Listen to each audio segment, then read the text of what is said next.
episodes. 57. I honestly can't believe it. It's like blown my mind. Yeah. And the fact that we've only actually missed one episode at Christmas time. So we're doing pretty darn good at this thing so far. Good. 100%. People are listening. The show is growing. I saw we're closing in on our 100th subscriber on YouTube. So if you're listening to this, subscribe to us on YouTube. Appreciate it.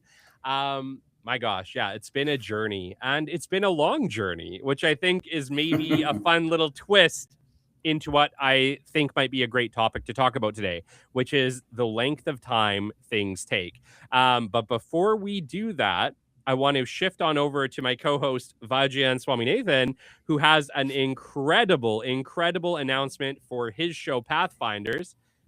Vijay, go ahead. So we started a show in April 2024, Pathfinders. And before I say a word or anything like that, the huge inspiration for the show was the man himself, the podfather, Kelly Kennedy, who is right here. So I'm always a listener. I've always listened to great podcasts, but man, you were the one to inspire to get started on this journey. So first, kudos to you and for inspiring people to even get started on this lane, right? So thank you for that. Huge thank you for that. I have thanked you enough, but today I have something interesting to share. It's about like with $0 ad spend, we never spent anything on ads. We've just crossed 100,000 views on YouTube. Oh yeah. I would just. It's a lot harder than it sounds, people. Believe me. I was just trying to put together a view of like what does 100,000 people actually look like in real life. If you are to pack them in a stadium or in a conference room or what, it's like a lot of people actually. So show us, Podman. You must have an image of it. You could find an image of 100,000 people. Well, 100,000 people. I'm pretty sure that Rogers Place in Edmonton holds 60,000. There you go. So that might be a great little, a full packed stadium and a half. So VJ, if you can pull up Dallas Cowboys, they're about 104,000, I think, including standing room. Pull that up and see if you have a picture of a sold out. It's always sold out, right? Cowboys Stadium. Only reason I know that I did a tour there and I remember really wonky numbers. And I think it was just over 100,000. Oh, wow. I was way off, guys. Like way off. Rogers is about 20,000. 20,000. Yeah, 20,000. Holy cow. I'm broken. So there you are.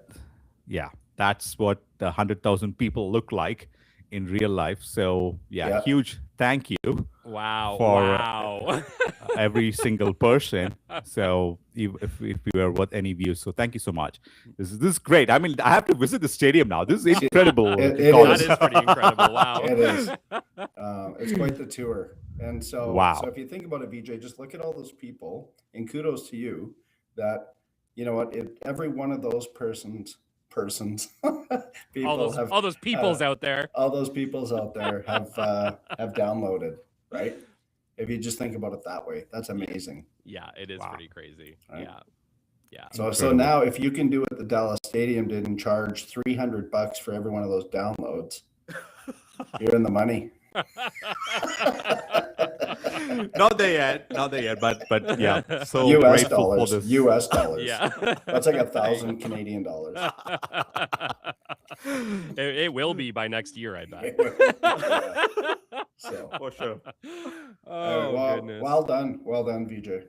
Yeah, dude, that's amazing. Good for you. Congratulations. It's a lot of work growing a show. I don't think like people recognize how hard it is. I think people think like you put a show on YouTube and like 100,000 people listen. It's just, that's not how it works. That's not how it works. It's doing a podcast or any kind of show, a YouTube channel. It is a long game, a long battle, and not a battle just against everyone else for content, but against yourself. Because showing up every single week, doing one show, two shows, even every couple of weeks, it's a lot of work. There's a lot of unexpected things that happen. There's a lot of costs that you incur that you don't even consider in the beginning. I was literally just looking at our costs for the show this morning, being like, holy crap, like we have way too many subscriptions, but I need them all. Yeah. It's a lot of work. And so shout out to the content creators out there. Shout out to my co-hosts. Thanks for showing up. It really is a long game. It takes longer than you think. But it's the showing up consistently that makes it worthwhile. And I would say, like we're just starting to get into a cadence with Authentic Hustle where we're starting to get some interest in the show. Guys, like we're closing in on 60 episodes. That's what it took. Yeah. That's how long it takes. It Right. takes like 100 episodes to get traction in anything. And so, shout out to content creators everywhere. It's a lot of work. It's not always the most rewarding of jobs. I think a lot of people think, oh, well, you're content creators. You must be getting a ton of attention. It's like, no. No, I think a lot of times we're lucky to get a message every couple of weeks saying, hey, I saw your show and it was pretty good. Thanks for doing that, right? And that's what we live off of, is those trickles of people saying, hey, we saw that. Thanks for doing it. And they are few and far between. I think I saw a statistic once showing that only like 1%, if that, of your listeners ever reach out to you in any capacity at all. So, it's it's an uphill battle for sure. Do you know what? That's a great stat, and I think it's a great learning point, because often people will ask me, well, how do you know that person, or how did you meet? And Kelly, that's no different than you or VJ, right? Is, I'm not saying I do that all the time, but I have. And had it not been for that, we would not be here today. I wouldn't be here. You guys might be. I wouldn't be here today with you guys. Yeah. Because, you took the leap. I took the leap to reach out. And I find more times than not, I'll give you a real life example. Another one, this is a weird story. So just through my properties and whatnot, over time, I was looking for a new plumber. Somebody referred me, and I won't say the name of what the company is. So vicariously, I hire them, and they charge me a lot of money every single time. I'm like, wow. But the plumber, the tech on the other end, meets me on site, and he has an iPad and a DocuSign, and he says, here it is, blah, blah, blah. And I'm like, wow, I could just seal the deal right here. I hit pay and done. And I get this crazy bill. Yeah. And then I pay it. And then I talk about, wow, that was a lot of money. Those guys make a lot, but they do the job. They're fantastic. They're in uniform. They have a matching van. So a couple of years go by, and I remember it was a Christmas Eve. I had a horrible situation happen at one of my properties. Anyway, it cost me about $7,700. They said, we can get it done over the holidays. We'll do it. I'm like, yeah. So I I pay on the iPad, and I'm like, wow, like this is amazing. These guys just charge so much, and I keep paying it. So one day I'm like, who owns this company? So I'll just say the guy's name is Mitch, the tech. I'm like, Mitch, who owns it? So he gives me his name. And I said, like, does he live here in town? Yeah. I'm going to phone there. So I phone him. Yeah. And I said, hey, I'd like to come see you. So he's probably like, oh, something's wrong. Yeah. So I go and I'm like, hey, I'm just a customer. And he goes, yeah, I know. And I said, man, like, I just got to tell you as a business guy, like, you bill the shit out of me. And I said, I like paying it. I said, because you guys do the job. I go, Yeah. and so we get into it, and we hit it off. And that was probably a year ago. So fast forward a year, because of that conversation, I was never mad at him. I was just mesmerized. Like, holy, like, how do you get my wallet? Like, you just take my wallet, you open it, and you just take out whatever you want every time. And I'm happy. I'm like, wow, have a good day. Yeah. And anyway, so I've now successfully sold his mom's acreage for a lot of money, like well over $1 million.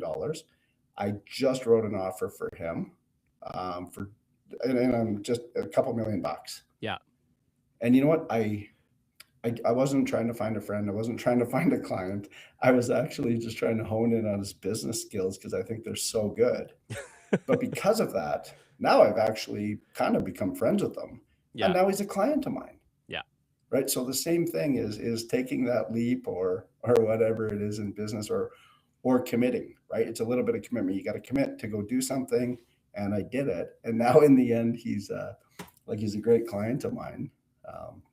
And now I'm going to get some money back, I guess. Yeah. Now it's your turn to hose him. Hey, but you know what? But he's not paying it. He's not paying it. He's the buyer. You're like, I'm going to get my chance. Damn it. I didn't get it. So, anyway, so that's my story for the day. I'd love to give you his name and the company name. No, But I'll that's save okay. that for another We'll show. leave it off of this one. Yeah.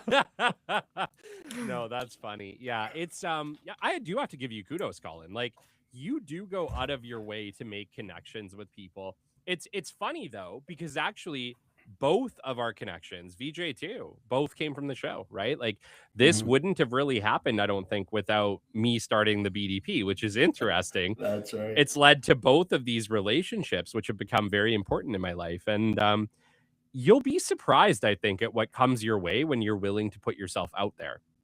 When I look at the Business Development Podcast, the best thing the show has given me is not revenue, not just a platform, but incredible relationships across North America that I would have just never had the chance to meet these people. Really, if you look at what a show does for you, that's what it does. Yeah, for sure. It connects you. Right? Well, VJ, how many shows have you done, VJ? I don't know, probably a couple. At least two. At least more than two. But I want to speak to your point, like what you shared, Colin, in terms of like you saw something happening, a great guy doing something interesting, you reached out, you took action. And with you, Kelly, I mean, like when you launched BDP and you're thinking about it, you took action. So I saw this post like a few weeks ago, and it caught my attention, and I kept it. So it says fact, actually. It goes by fast action changes things. So you spoke about the Kelly, only 1% of the viewers actually take some action to even subscribe or even like it. Yeah. So your life changes when you start actually taking action. So I think we all sitting here, we took some action, some part of our life actually, which is what changed the overall course of things. If you want to see something happen, I think you have to take action. I think that's what it is. Without action, nothing happens. I mean, if you didn't start the show a year ago, no episodes, nothing, right? Yeah. So we could have still had our phone conversation, but like here we have up 60 episodes, 57, going to be 60. So yeah, taking action is the lesson learned, I guess. So yeah. Well, and I think maybe it's important to state that like we don't have all of the answers, right? Like when we started this show, we didn't really know what it was going to be. We were trying different things. We did not. And we tried so many different things. Like this show has changed so much from episode 1 to today. It's gotten better, way better. But you only learn by doing. You only learn what's better by putting yourself through all of the iterations that get you to this. And one day we'll look back at this moment and be like, oh man, like we didn't know what we were doing yet. Yeah. Like the iteration 50 of this show might be completely different than what we're doing today. Yeah. But every year we're at this, we're getting better at it. And the only way that we learn is by showing up. Do you think part of that is years ago there was that was the movie called Yes Man? I think it was Jim Carrey. I love that movie. Right? and I've kind of vicariously tried to live that way. Right? Yeah. And I know Richard Branson had always said too, if you say yes, right, you'll get yourself in these situations you may not want to be in, but the result could be phenomenal. Yeah. And I do live that way, right? I say yes a lot. Like, you know what? Let me put that into context. I say no to things that I know that I don't want to do anymore, or they're not going to be fruitful for me.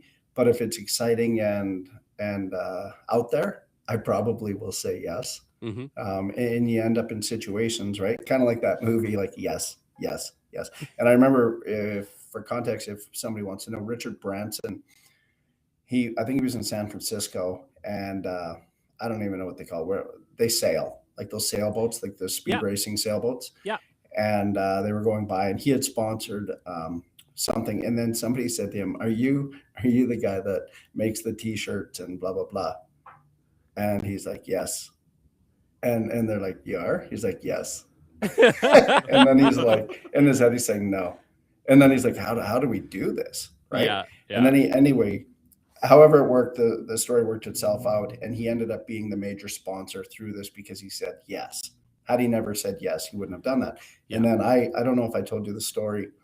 Paul Brandt, the country singer, vicariously through a friend of mine, he sang at my friend's wedding. And then I had my I Did company, which didn't really do anything. We made some T-shirts. Anyway, so Paul Brandt asked, "Can you guys do my videography and everything at the Calgary Stampede?" He was headlining the Stampede concert. Yeah. And he said, at the Saddle Dome, I want to have live tweets and stuff on the Jumbotron. And I said, yes. And knowing that I should have said no. But I said yes. And so then he's like, okay, great. This is the date. This is when you'll do it. You need to be there at this time and we'll just be ready. So I left there and I said to the guy, Michael was his name. I said, I don't know what I just said yes to. And he says, well, we're going to have to figure it out. Yeah. And so a few short weeks later, I have pictures I can send you. We were on stage at the Stampede behind the curtain with Paul Brandt, and stuff was getting live tweets going up on the screen, and we were managing that system. And I still have no idea how we made it happen. And I do remember back there, he said, do you have a credit card? And I'm like, yeah. And he's like, can I borrow it? He said, because the Saddle Dome or whatever runs a separate Wi-Fi system and we have to pay for Wi-Fi, and I don't have a credit card. I'm here to sing. Oh, wow. so to this day, he says, I'll pay you back. And I'm like, well, how much is this going to be? Yeah. Yeah. And it was like a couple $100, but forever I kept that receipt that says Brandt T Records on it. And it was for the Wi-Fi. Yeah. But cool. Met him. Gave us some really cool stuff. He ended up doing a photo shoot for my company for I Did. But just cool because we said yes. Yeah. Right. And that led to that my same company there having the New Kids on the Block wear my caps on stage on their encore. That's pretty cool. And people said, but I didn't make any money. Let's just be clear here. I made no money. It's just bragging rights. It's a cool life experience. It's a cool life experience. Yeah. But when you learn to say yes, cool things can happen. Yeah. Right? And they do happen. Yeah. And you know what? Like, it's not just saying yes, though. It's acting on the yes, right? True. It's commitment. And I think maybe that's the important thing, is that like a lot of people will say yes to things without really like taking action on the yes, right? It's like, oh yeah, I'll do that. And then it never happens, right? Like a New Year's resolution or whatever else. Yes. Yep. It's not the yes, it's the first action you take. And you know, it's super funny. We can lead this into, obviously, I have a new show coming out. I used to work there. If you're hearing this live, it will be out next week. I'm making that commitment. I'm getting the first episode out next week. I'm excited for it. It's going to be awesome. The stories we have are crazy. Let me just start there. They are so much fun. Some are funny, some are scary, some are just wild. I'm really, really excited about this show, guys. I don't know if you tell, but when me and Shelby first kind of came around to this idea, we were on a date night driving to Edmonton, and we just had gotten talking, and the idea of, well, what if we had a show where people could call in and talk about the crazy things that happen to them at work? And in my mind, I'm thinking, this is amazing. The moment I had the, literally that night, guys, I thought about it. I was like, what could the name be? Oh, I used to work there. Is that domain available? I bought the domain that night. Literally, like we were driving to the date night place. When we got there, I bought the domain in the parking lot, because what I've realized is you have to act, and you have to act quickly, because if you don't act, the whole thing can peter out. In my optimistic brain, I'm thinking, I know how to do shows. I could have this whole thing up and ready in a month. We could have our first episode out in January. It'll be exciting and crazy. I think I remember talking to you, Colin, like that next week, being like, I think I can get this out in a month. That was in December. It is still not out, and we are in March. So everything along the way, even though I know how to get a show out, it didn't go to plan. In my mind, I could get the music for this show quickly. The music took 3 months. In my mind, I can get all of the show submissions. The submissions simply to make 3 shows took 3 months. The forum has been reiterated like 6 times to get it to a point where it makes sense for the show and the people submitting it. And I'm still not done with that intake process. It's going to get refined and even better. But right now, that's where we're at. And so everything, even when you know how, takes longer than you expect, because there's so many uncontrolled variables, even when you know what you're doing. However, taking action matters. And like Colin had said before the show, well, had you not taken quick action, it might not have taken 4 or 5 months. It might have taken 12. Yeah. So even though I, in my head, thought I'm going to do this in a month, it took 4 or 5. I think we're closed in on 5. It could have taken 12 or just been a no-go altogether. Yeah. I think part of it too is setting our expectations, right? And being okay when we don't hit them, right? Not being too hard, but knowing that if we don't continue going, yeah, right? Like even this show, Authentic, the way we started and everybody involved, things changed rapidly, right? But at the same time, it wasn't that rapid when we were going through it, right? Or VJ, you know the story, right? You were involved in certain things and they didn't go the way you had planned, but not getting down on that expectation, right? We have an expectation, and when it doesn't happen, you know what? A very, very good mentor of mine over time, he was in the insurance business. And so, large commercial insurance, and he would lose people. And I would just say, hey, like, how's your day? Oh, just lost this giant client or whatever. And I'm like, ooh. And he'd go, next. Yeah. And he always said that. He was like, you know what? And then he would start texting me. He's 71 now. And he would always just hashtag next, right? This blank text. And I go, oh, he lost something or something didn't go his way. Next. Now I do it to quite a few people, right? I'm just like, next, like, what am I going to do? Sit here and rehash it? Or, you know what? So my expectation was one thing. This is what happened. Guess what? I can't change it. Nothing's going to change. I mean, if there's something that I need to work on or I can change, even just moving forward, I know what not to do. But what am I going to do? Go sit there and suck my thumb in the corner and be sad that something didn't happen, or it didn't turn out the way I wanted it to, or, I see something and I'm like, oh, I thought I was getting that customer, right? No, I guess I didn't. So guess what? Next. Yeah. Right. Yeah. And the worst thing you can do is beat yourself down because of it. And even worse than that is beat that customer down that you didn't get. Right. So I think the whole part of like it is worth it, absolutely worth it, because I have not made millions of dollars from Pathfinders. You all know it. It's you didn't? No, just like 999,000. Not yet. Not yet. Never say never. Never say never. Not yet. Next. Not yet. But I think what was really worth it is, I mean, it takes a lot of time, production, and everything. Kelly, you know it. Colin, you know it. But what is actually worth it is the learnings that comes out of all these actions. So when we started Authentic Hustle, we didn't know how the show was going to go. Yeah. So when I started Pathfinders, I had no idea how it was going to go. When we started Jadwal, it's the same thing. So every single time we go and try something out, you learn a lot of things. And some things work, something doesn't work. You still fail. I always say that failure is probably the best teacher. Mm-hmm. So when something doesn't work out the way you intended, but all that learning stays with you. All right. Yes. Everything is not, if you just measured against the checking account, then you cannot actually do anything. Right. So you got to still keep doing and keep moving forward keep moving forward. But at the same time, keep those learning, keep accumulating those learnings over time. That will reap interest actually. So the compound interest are coming from all that learnings, that will be massive, and it is going to be absolutely worth it for anyone. So I just want to share that. Yeah, you know what? I'll do a little book report. Anybody looking for a great book in regards to what VJ just said is John Maxwell. It's called Failing Forward. Right? Very, very good book. And one of the principles that I hope I live by too is every time you fail, you just move forward. Yeah. Right? You only lose if you keep setting yourself back and keep living in the past. So fail forward.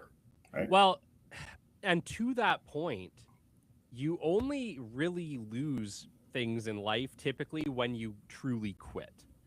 Right? Like a failure is not the end. It's a lesson on what not to do moving forward. Right? That's right. So a lot of people will say, I failed. Did they fail or did they quit? I think they're two very different things. I don't think you truly fail until the day that you truly quit, where you choose, I'm no longer moving forward. Because a failure on its own is not the end. It can be a lesson and a speed bump on the way to success. Yeah. Yeah, for sure. 100%. And once again, I also want to shout out that, like, just because you quit something also doesn't make you a failure. There are certain times where maybe quitting is still the best option forward. But I hate it when people say, I failed. Mm-hmm. Because I don't think anybody ever really fails. I think they make a choice. They might make a choice to quit. And there are things in your life you are going to need to quit. So that is not a failure necessarily. But to say I failed, I would argue that unless you failed catastrophically, made a choice to quit, and never pursued anything on that path ever again, you probably haven't failed. You probably learned a lesson that you can apply to other things in your life. I don't think there's a lot of true failure in the world. I don't. You know what? I like what you said, Kelly, because part of it is recognizing when to quit or when to stop. That's a win. That's not a fail. Knowing That's when to quit, right? Something that's truly not working for you or serving you is a win. Yeah, because at the end of that day, I guarantee, I don't care who it is, when they've made that decision and they know why they've made it, they always feel better. Yeah. Right? They're not living in regret. They're not living in the past. They're moving forward. They're next, right? Yeah. It's next. What's next? And I think that's a good feeling, because it took me a long time personally to maybe let go of some things, right? Because thinking of the what if, and you don't want to live that way, but what if it doesn't, knowing that it doesn't, right? There's no future there. Yeah. Just get out of it, right? Yeah. Like, why are you sitting there hoping? And it's kind of like the Shark Tank or Dragon's Den. I don't know how much of it's true, but when they're like, so sir, how much money have you invested in this? $999,000, and I borrowed every penny from all my relatives and everybody else. Okay. And how many years have you been trying to make this widget? 21. Stop. Right? Like, just stop. Don't continue on. Right? I think if we're in that position and we haven't recognized when something's not a win or something's not fruitful for you, it's just not positive, like, move on. Right? Like, move on. Like, and I think is there pride? You also have to understand what the difference is between evolution, right? Like, the reality is, if I did business development today the exact same way I did 15 years ago, I would fail. Right. Because the system has changed. The things people are receptive to have changed. The processes have changed. And so I would be considered a failure if I did it the same way I did 15 years ago. True. But no, I changed. And just because I still do business development and I do it in a different way, I'm successful now because I adapted. But it took that evolution, right? It wasn't a failure to stop doing the things that no longer worked. No, that's right. You evolved. It was a level up. Yeah. Yeah. So we have to consider that too, that like there are going to be things you're doing today, right now, in your organizations, in your business, that one day if you continue to do that, will make you fail. You have to consider what's next. How do I evolve? How do I move this thing forward? And I don't think it's ever been more important than it is today. Like, look at how fast technology is advancing in nearly every sector around the world. If you are not reevaluating the tools you are using every 6 months, you are going to fall behind. I mean, one of the guests on the show, Giselle Denny, was a great Canadian artist, and we spoke about art, creativity, and life, and so many other things. And something to what he just spoke about, Colin, in terms of the what ifs. She said, like, what if this happens? What if that happens? What has happened? I mean, she really said that, like I think every human being, in a way, they kind of know what they want to do, what they don't want to do. They don't trust their gut enough. So one thing that she says, that the what ifs are actually killing us, and rather pay attention to what your gut says and trust your gut. That's what she said. Like, I think that means a lot. Everyone kind of knows, actually, where the compass is. When we start paying attention, kind of gently whispers in your soul, in your heart, like in your ears, like, just pay attention to it, trust your gut. I think it's going to go a long way. And the what ifs will not take us anywhere. They're just killing us. So yeah. How did that go? Well, I can end my part with, you have to, this is how it went. People always say, I should have, right? You have to stop shooting all over yourself. Right. And I like the way they said that. Right. So for me, my round of today is, number one is committing to commit to something, right? You have to make a commitment to the commitment. That's the way I look at it. And knowing when to walk away. So it's kind of, we started here. We evolved, Kelly. We evolved. up from here to what's next. Yes. And, for my closeout, I think what I'll say is if you say yes to something, take immediate action. Even if it's a really small action, like I said, like I bought a domain. That domain was enough investment, mental investment, personal investment to continue to move forward down that path. And the one thing that I've always found, no matter what I take on, podcast, business, you name it, one step always reveals the next. So even if you don't know what you're doing, that's fine. I don't know what I'm doing half the time. Yeah. But I know that if I take action in a direction, every action I take will reveal the next logical action to take. Right. And so you don't have to have all the answers. You just have to start the journey. And if you start the journey, eventually you'll be throwing that ring into Mordor. Yeah. Yeah. All right. Vijay, you want to round All it up? right, everyone. This concludes Authentic Hustle Show 57. Thank you everyone for tuning in. Yeah, stay awesome. Bye now. Later, hustlers. Later.